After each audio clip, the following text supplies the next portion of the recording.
ओम गणेशाय नमः। नमस्कार, मैं अविनाश सिंह। आज हम बात कर रहे हैं लग्न के स्वामी का द्वादश भाव में यानी 12वें घर में क्या परिणाम होता है, क्या फल है। इस घर में बैठा जो भी राशि है, इस राशि के जो स्वामी हैं ग्रह, यदि वो यहाँ बैठे हैं, यहाँ 1 नंबर लिखा है, 1 नंबर यानी मेष राशि, मेष राशि के स्वामी मंगल हैं। मंगल यदि यहाँ बैठे हों या जो भी यहाँ राशि लिखी हो उसका स्वामी यहाँ बैठा हो, ये 12वां घर है। हम ऐसे गिनते हैं एंटी क्लॉकवाइज, ठीक है। कालपुरुष की कुंडली है ये, भाव और राशि एक सेम ही है, मेष लग्न की कुंडली है।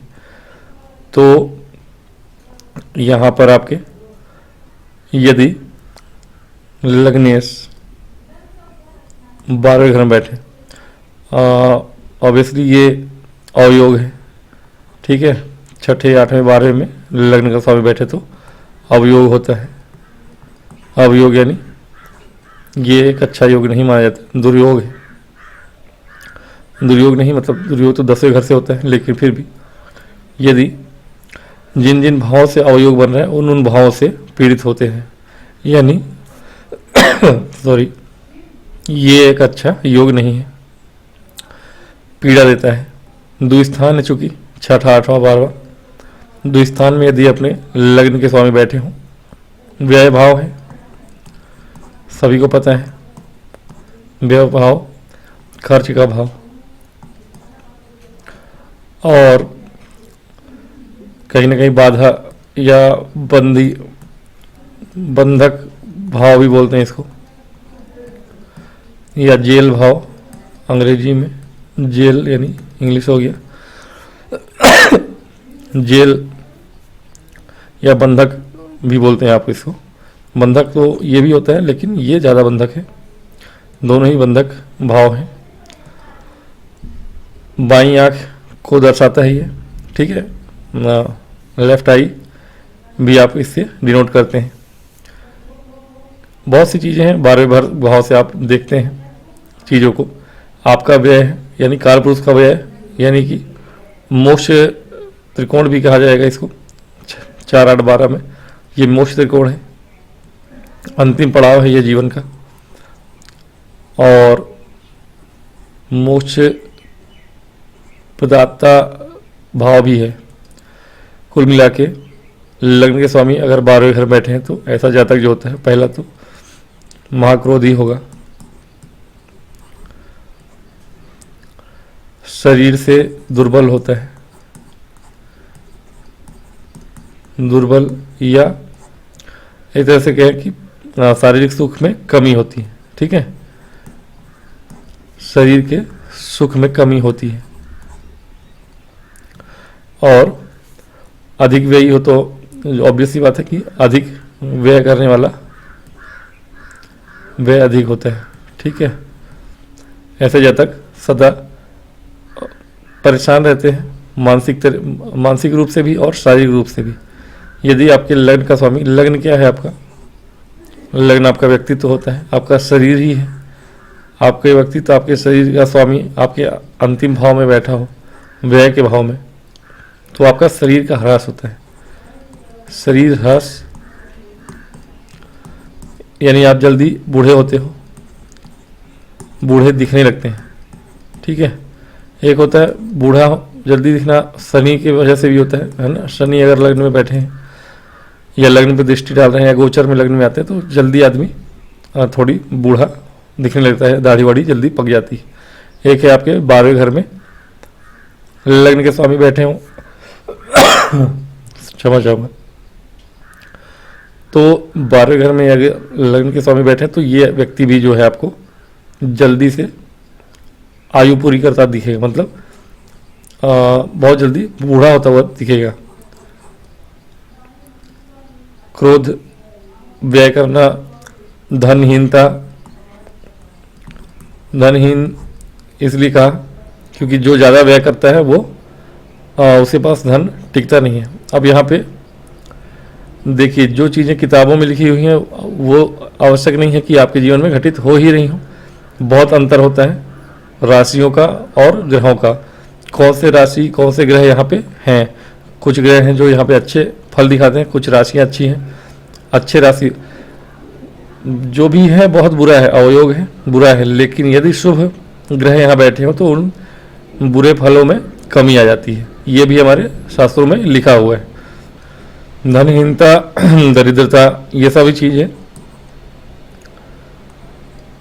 यदि कुंडली आपकी अच्छी नहीं है और कोई अच्छा ग्रह यहाँ नहीं बैठा है अपने राशि का, स्वराशि या उच्च का होकर, तो ये सारी चीज़ें आपके जीवन में घटती ही रहेंगी। और भी बहुत सी चीज़ें हैं 12वें घर से हम डिनोट करते हैं। बाईं आँख हो गया, पैर, या एक तरह से आपके शयन, या मतलब कि आपका जो शयन होता है, पलंग होता है, निद्रा होती है, इसको भी नोट कर सकते हैं आप। ये सब चीज़ों में आपके सुखों में कमी आती है ना। या फिर पैरों को भी हम देखते हैं बाईं आँख के साथ साथ। इसके अलावा 12वें घर से आप संबंधों को भी देखते हैं, स्त्री पुरुष के, ठीक है ना। स्त्री पुरुष के अंतरंग संबंध को भी देखा जाता है, गुप्त संबंधों को। देखिए 6, 8, 12 तीनों ही लीन स्थान होते हैं, यानी छुपे हुए स्थान है, गुप्त स्थान है। और गुप्त स्थान होने के कारण कहीं ना कहीं, हालांकि 8वां सबसे ज़्यादा गुप्त है, लेकिन ये तीनों को ही गुप्त स्थान कहा गया है। तो आपके गुप्त रिलेशनशिप जो होते हैं उसको भी आप डिनोट करते हैं 12वें घर से। 12वां घर शुभ है आपका, तो आप छुपे रिश्तों में, मतलब मान लीजिए कि 12वें घर में मेष लग्न की कुंडली है और शुक्र यहाँ बैठे हैं उच्च के होके, ठीक है। तो शुक्र अगर यहाँ बैठे हैं उच्च के होके, तो आपके जीवन में जो पलंग का सुख है, जो पति पत्नी के बीच का सुख है स्त्री पुरुष से, वो आपको मिलता रहेगा अच्छे से। और ये चीज़ें आपको, और बहुत सारी चीज़ें, अगर शुक्र यहाँ उच्च के हैं तब तो बहुत सी चीज़ें आपको स्वतः मिल जाएंगी।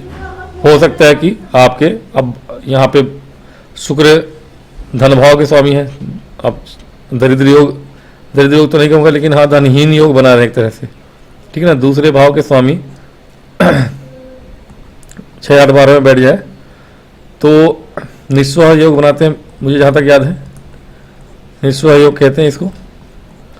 और निस्वह योग में ये मतलब दुर्योग ही है कुल मिला के, लेकिन हाँ शुक्र आपके सप्तम के भी स्वामी हैं आपके, तो ये कुछ चीज़ों में अच्छा फल देंगे।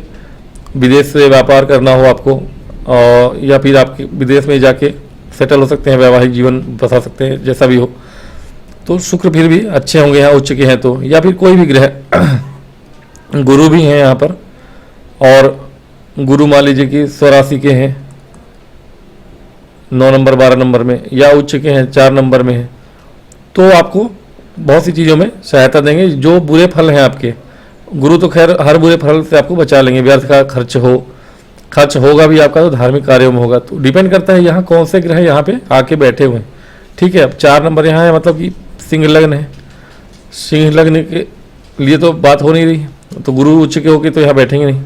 सिंह लग्न, अब धनु के स्वामी होके बैठ सकते हैं गुरु। अगर धनु के स्वामी हुए तो यहाँ नीच के हो जाएंगे, नहीं नीच के नहीं होंगे, लेकिन हाँ मित्र राशि के होंगे। अगर मीन लग्न हुआ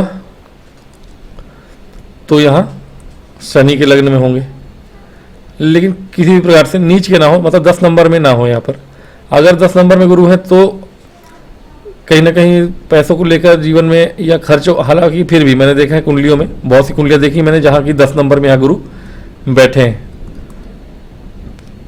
और ऐसे जब तक खर्च तो अवश्य करते हैं, लेकिन हर तरह के खर्च करते हैं। धार्मिक खर्च भी होता है, परिवार के लिए भी खर्च होता है, व्यय करते हैं वो, लेकिन हाँ सोच समझ के कभी कभी करना, कभी ना करना, आवागमन धन का आपका लगा रहता है।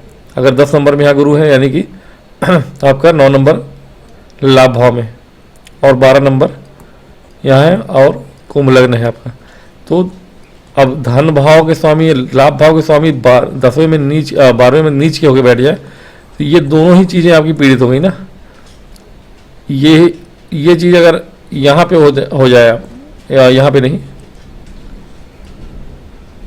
आपके 12 है, 1 2 3 4, मान लीजिए कि ये भी 2 स्थान है, गुरु उच्च के यहाँ होंगे।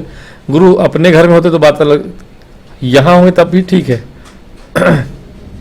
एक तरह से धन भाव के स्वामी, लाभ भाव के स्वामी हो गए छठे में, लेकिन 12वें में है, नीच के हैं चूंकि 2 स्थान तो ये भी है, ये भी है, लेकिन यहाँ नीच के हैं। नीच या भाई ग्रह हालांकि कभी कभी अच्छा फल देता है अगर डिग्री में अच्छा हो और किसी प्रकार से उनका नीच भंग हो रहा हो, और गुरु है तो कहीं ना कहीं कभी लाभ कभी हानि लगी रहेगी, कभी धन आएगा कभी नहीं आएगा, उतार चढ़ाव लगा ही रहेगा अगर नीच के गुरु आपके 12वें में है। लेकिन नीच के गुरु की बात नहीं हो रही, बात हो रही है हमारे लग्नेश की, कि लग्न में जो नंबर लिखा है उसका मालिक यहाँ पे होना चाहिए, यानी कि 9 गुरु तब यहाँ होंगे जब यहाँ 9 नंबर लिखा हो, तो 8 नंबर में गुरु होंगे, मित्र की राशि में है, कोई दिक्कत नहीं है। या फिर यहाँ पे 12 नंबर लिखा हो तो यहाँ 11 नंबर में होंगे, सम राशि है, शनि की राशि है, तो नीच के तो नहीं है, उच्च के भी नहीं है, लेकिन नीच के भी नहीं है, ठीक है। अब डिपेंड करता है कि इन राशियों के स्वामी कहाँ पे बैठे हैं। अगर इन राशियों के स्वामी 6 8 12 में ही बैठे हों, 6 8 में बैठे हों और नीच भंग कर रहे हो अपना, तो गुरु का परिणाम ठीक होगा। डिपेंड करता है आपकी कुंडली में आपको कैसा परिणाम मिल रहा है। 12वें घर में हो सकता है कि आप अच्छा कमा रहे हो, ठीक है, हो सकता है कि आपके मकर लग्न हो और शनि महाराज यहाँ बैठे हो, सॉरी शुक्र लिख दिया मैंने, शनि बैठे हो। अब मकर लग्न है और शनि यहाँ बैठे हैं 9 नंबर में,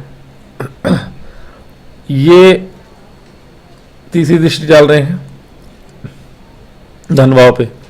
अब मैं ये नहीं कहूँ कि लग्नेश का द्वादश भाव में है तो यहाँ बुरा ही फल देंगे, क्योंकि मैंने कुंडलियाँ देखी हैं, महाधनी होता हुआ ऐसा जातक को विदेश से जुड़े हुए काम करके, मल्टीनेशनल कंपनी में बैंकिंग में काम करके 50 लाख रुपए से 60 लाख रुपए सालाना की इनकम मैंने देखी है, काउंसलिंग करता हूँ मैं उनकी।